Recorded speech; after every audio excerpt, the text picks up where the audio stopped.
Praise the Lord. இயேசு கிறிஸ்துவின் நாமத்தில் உங்கள் அனைவருக்கும் எங்கள் அன்பின் வாழ்த்துக்களை தெரிவித்துக் கொள்கிறோம்.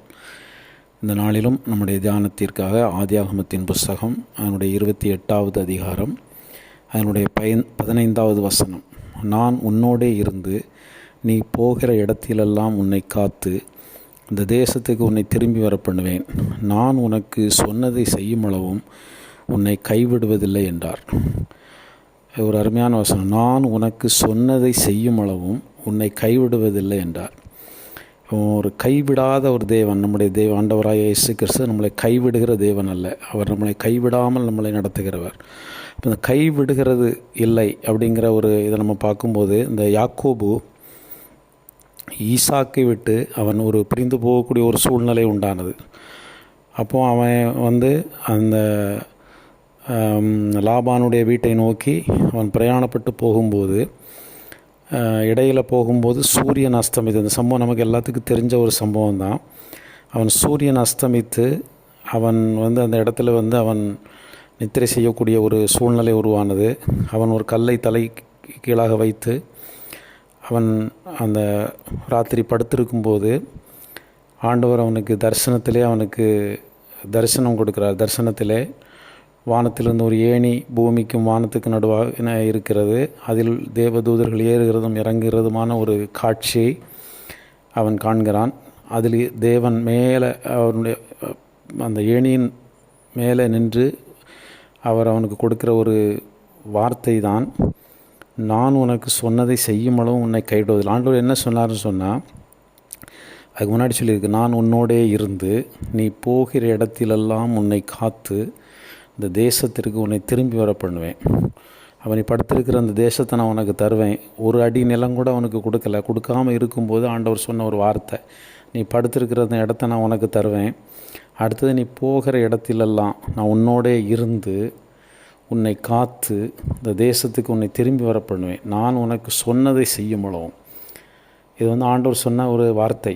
எப்படின்னா, நான் உன்னோடு இருப்பேன், போகிற இடத்துல நான் உன்னை பாதுகாப்பேன், திரும்ப நான் தேசத்துக்கு திரும்பி வர பண்ணுவேன், நீ படுத்திருக்கிற தேசத்தெல்லாம் உனக்கு நான் தருவேன்.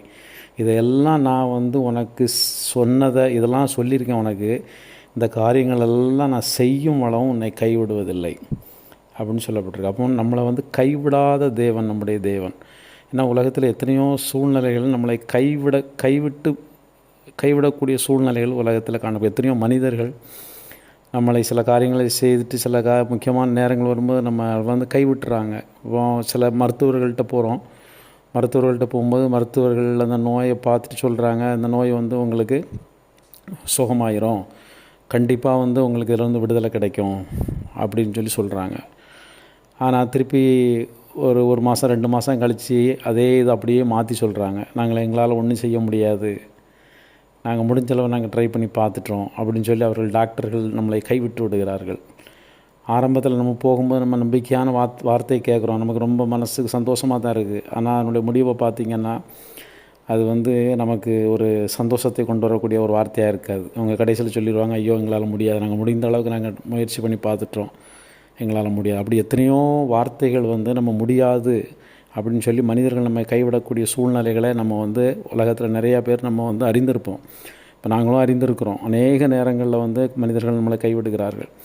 ஆனால் ஆண்டவர் நம்மளை கைவிட மாட்டார். அந்த யாக்கோபினுடைய காரியத்தை நீங்கள் பார்த்தீங்கன்னு சொன்னால், அந்த சம்பவங்கள் முழுசும் நீங்கள் வாசித்து பார்த்தீங்கன்னா, தேவன் அவனுக்கு போகிற இடங்களில் அவன் வேலை செய்யும்போது அவனுடைய காரியங்கள் எல்லாவற்றிலும் ஆண்டவர் அவனோடு இருந்து அவனை திரும்ப அந்த தேசத்துக்கு அவனை திரும்பி வர பண்ணினார். ஒரு சமயத்தில் அவன் ஏசாவுக்கு மிகவும் பயப்படும் போது ஆண்டவர் அவனுக்கு தரிசனம் கொடுத்து திருப்பி அவன் அந்த ஈசாவுக்கு இருக்கிற இடத்துல போய் சேரக்கூடிய ஒரு சூழ்நிலை உருவானதை நம்ம வேதத்திலேருந்து பார்க்க முடியும். அது சங்கீதக்காரன் சொல்லுகிற சங்கீதம் 71வது சங்கீதம் அதனுடைய 9வது வசனத்தில் இப்படி சொல்லப்பட்டிருக்கு. தாவீது சொல்லக்கூடிய ஒரு வார்த்தை எப்படின்னா, முதிர்ந்த வயதில் என்னை தள்ளிவிடாமலும் என் பலன் ஒடுங்கும்போது என்னை கைவிடாமலும் இரும். ஒரு அருமையான ஒரு விண்ணப்பத்தை அவர் தேவன்கிட்ட வைக்கிறார். இப்போ இந்த உலகத்தில் நம்ம பார்க்குறோம், எத்தனையோ பேர் ஒவ்வொரு நாட்களும் நம்ம பார்க்கும்போது முதிர் வயதில் கவனிக்காமல் எவ்வளோ முதியவர்கள் வேதனைகளையும் கஷ்டங்கள்லையும் இருக்கிறத நம்ம பார்க்க முடியுது. அதே போல் சிலருக்கு பலன் இருக்கும்போது எந்த பிரச்சனையும் இருக்காது. ஆனால் அவங்க பலன் ஒடுங்கி அவங்க வந்து எதையும் செய்யக்கூடிய ஒரு பலன் இல்லாத போது மனிதர்கள் கைவிட்டு விடுவார்கள். எத்தனையோ நம்ம உலகத்தில் சம்பவங்களை பார்க்குறோம். அதை ஒரு தாவீது சொல்கிறார், ஒரு விண்ணப்பமாக சொல்கிறார், முதிர்ந்த வயதில் என்னை தள்ளிவிடாமலும் என்னை பெல்லன் ஒடுங்குமோ என்னை கைவிடாமலும் வரும். ஆண்டவர் நம்மளை கைவிட்டார்னு சொன்னால் நிச்சயமாக அது ஒரு பெரிய ஒரு பாதிப்பை நமக்கு வந்து உண்டு பண்ணும். ஆனால் அவர் நம்மளை கைவிடாத தேவன். அப்போ நம்ம கைவிடாத தேவனை நம்ம வந்து ஒரு நாளும் நம்ம அவருக்குள்ள நம்ம நிலைத்திருக்கணும். அவரை நம்ம வந்து எப்போவும் நம்முடைய இருதயத்தில் நம்ம வச்சுருந்தோம்னு சொன்னால் நிச்சயமாக நம்மளை வந்து அவர் நம்மளை கைவிடுகிற தேவன் அல்ல. ஆனால் சில நேரங்களில் வந்து சில மனிதர்களை ஆண்டவர் கைவிட்டிருக்கிறார். அதையும் நம்ம வந்து பார்க்கணும். எப்படின்னு சொன்னால், எசேக்கியா ஒரு ராஜா பற்றி அதில் சொல்லப்பட்டிருக்கிறது. எப்படின்னு சொன்னால்,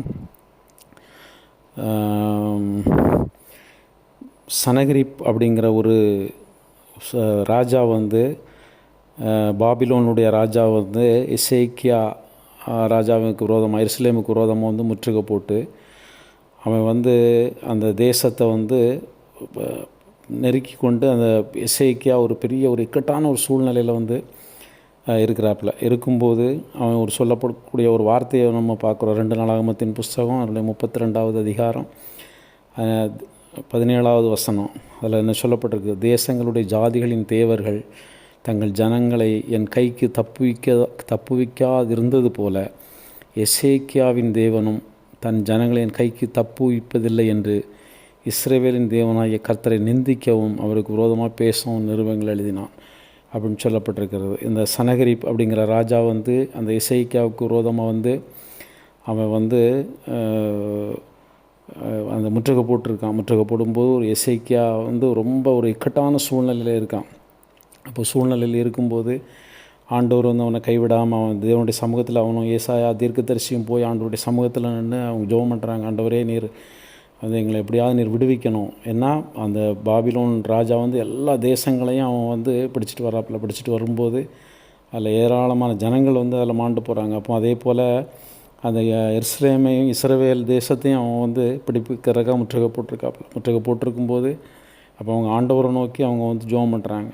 ஜெபம் பண்ணும்போது ஆண்டவர் ஒரு பெரிய அற்புதத்தை அங்கே செய்தார். என்ன அற்புதத்தை செய்தார்னு சொன்னால், கர்த்தருடைய தூதன் வந்து அந்த அசிரிய ராஜாவுடைய பாளையத்தில் பெரிய பெரிய அதிபதிகள் சேனாதிபதிகள் எல்லாவற்றையும் அந்த சங்கரித்தான் அப்படின்னு சொல்லி வேதத்தில் சொல்லப்பட்டிருக்கிறது.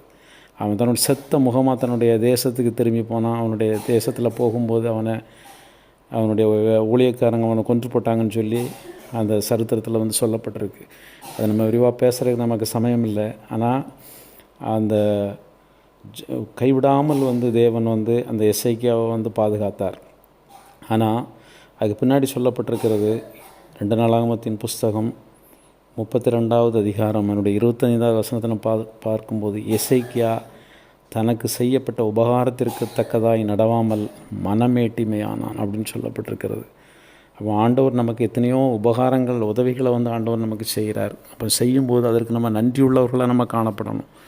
நன்றியுள்ளவர்களாக இல்லாமல் நம்ம வந்து இருப்போம்னு சொன்னால் நிச்சயமாக வந்து சில நேரங்கள் ஆண்டவர் நம்மளை கைவிடக்கூடிய சூழ்நிலை வந்துடும். பின்னாடி சொல்லப்பட்டிருக்கிறது அதனுடைய அந்த 2 நாளாகமத்தின் புஸ்தகம் 32வது அதிகாரம் அதனுடைய 31வது வசனத்தில் சொல்லப்பட்டிருக்கிறது.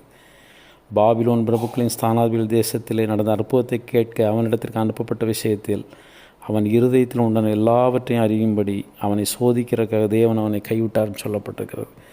அப்போ பின்னாடி நீங்கள் பார்த்தீங்கன்னா சில நேரங்களில் நம்மளுடைய இருதயங்கள் நமக்கு மேட்டிமே ஆகி போச்சுன்னு சொன்னால் நம்ம அறிகிறதற்காக தேவன் சில நேரங்களில் நம்மளை கைவிடுவார். அப்படி நம்மளை கைவிட்டார்னு சொன்னால் நம்முடைய நிலைமை ரொம்ப ஒரு இக்கட்டான நிலைமைக்கு நம்ம போவோம். எசேக்கியாவுடைய பின் காலத்தில் பார்த்திங்கன்னா அது எல்லாமே அவனுடைய எல்லா பொருட்களும் எல்லாம் சிறைப்பட்டு பாபிலோனுக்கு போச்சு. ஏன்னு சொன்னால் தேவன் அவனை கைவிட்டார். அப்போ ஆண்டவரை நம்மளை கைவிடாமல் இருக்க வேண்டுமானால் அந்த யாக்கோபினுடைய சம்பவத்தில் ஆண்டவர் அவனை கைவிடாமல் ஆண்டவர் வந்து அவனை வழி நடத்தினார். அதை தான் தாவீதனுடைய காரியத்தை பார்த்தோம். தாவீதை ஜெபம் பண்ணுறார், முதிர் வயதில் என்னை தள்ளி விடாமல் என் பலன் ஒடுங்கும்போது என்னை கைவிடாமல். அவனுடைய சரித்திரங்கள்லாம் பார்க்கும்போது ஆண்டவர் அவனை பாதுகாத்து அவனோடு இருந்தவனை கைவிடாமல் நடத்தினார். நாமளும் ஆண்டவருக்கு ஒரு நன்றி உள்ளவர்களாக நம்ம காணப்படுவோம்னு சொன்னால் நிச்சயமாக இந்த நாளில் வந்து ஆண்டவர் நம்மளை கைவிட மாட்டார். எவ்வளோ சூழ்நிலைகள், மருத்துவர்கள் நம்மளை கைவிடலாம், இந்த உலகம் நம்மை கைவிடலாம், ஆனால் தேவன் நம்ம ஒரு நாள் நம்மளை கைவிட மாட்டார். அந்த தேவனை நம்ம முழு மனதோடு முழு இருதயத்தோடு நம்ம ஒவ்வொரு நாளும் நம்ம தேடுவோம்னு சொன்னால் நம்முடைய இருதயத்தில் நம்மளுடைய மனமேட்டிமை மனிதர்களுக்கு வந்து மனமேட்டிமை வரக்கூடியது ஒரு இயற்கை. ஆனால் நம்ம ஆண்டவருடைய சமூகத்தில் நம்முடைய இருதயத்தை நம்ம தாழ்த்தி நம்மளோட மனமேட்டிமை நம்ம வந்து அதுக்கு மனமேட்டிமைக்கு நம்ம இடம் கொடுக்கவே கூடாது. அப்படி நம்ம மனமேட்டிமைக்கு நம்ம இடம் கொடுப்போம்னு சொன்னால் நிச்சயமாக தேவனுடைய ஒரு ஆசீர்வாதத்தை நம்ம பெற்றுக்கொள்ள முடியாது. அந்த கால வேளையில் நம்ம ஜெபம் பண்ணுவோம், ஆண்டவரே எங்களை நீங்கள் கைவிடாமல் எங்களை பாதுகாத்து. அநேக மருத்துவர்கள் கைவிடலாம், ஆண்டவர் கைவிட மாட்டார். நீங்கள் அப்படிப்பட்ட கைவிடப்பட்ட சூழ்நிலைகளில் இருக்கலாம். ஆனால் நீங்கள் ஆண்டவர் நோக்கி பார்த்தீங்கன்னா நிச்சயமாக ஆண்டவர் உங்களை கைவிட மாட்டார். ஜெபம் பண்ணுவோம். எங்களை நேசிக்கணும் ஆண்டவரே, இந்த அருமையான காலை வேளைக்கு அவனுக்கு நன்றி செலுத்துகிறோம். அப்பா, ஒரு அருமையான வார்த்தையை கேட்டோம். அந்த யாக்கோபுடைய வாழ்க்கையில் சொன்னதை நான் உனக்கு சொன்னதை செய்யும் அளவும் நான் உன்னை கைவிடுவதில்லை என்று சொன்ன ஒரு அருமையான ஒரு வாக்குத்தத்த வசனம். எங்களை நீர் கைவிடாமல் மனிதர்கள் எங்களை கைவிடலாம், இந்த உலகம் எங்களை கைவிடலாம், எத்தனையோ சூழ்நிலைகள் எங்களை கைவிடக்கூடிய சூழ்நிலைகள் உண்டாகலாம். ஆனால் நீர் கைவிடாமல் எங்களை நடத்துகிற தேவன். இந்த நாளில் எங்களை நீ கைவிடாமல் எங்களை வழி நடத்தணுமா ஜெபிக்கிறோம். என் சமயம் மூலம் கிருபை எங்களோடு தங்கி இருக்கட்டும். இயேசு கிறிஸ்துவின் நாமத்தை கேட்கும் ஜீவனுள்ள நல்ல பிதாவே, ஆமென்.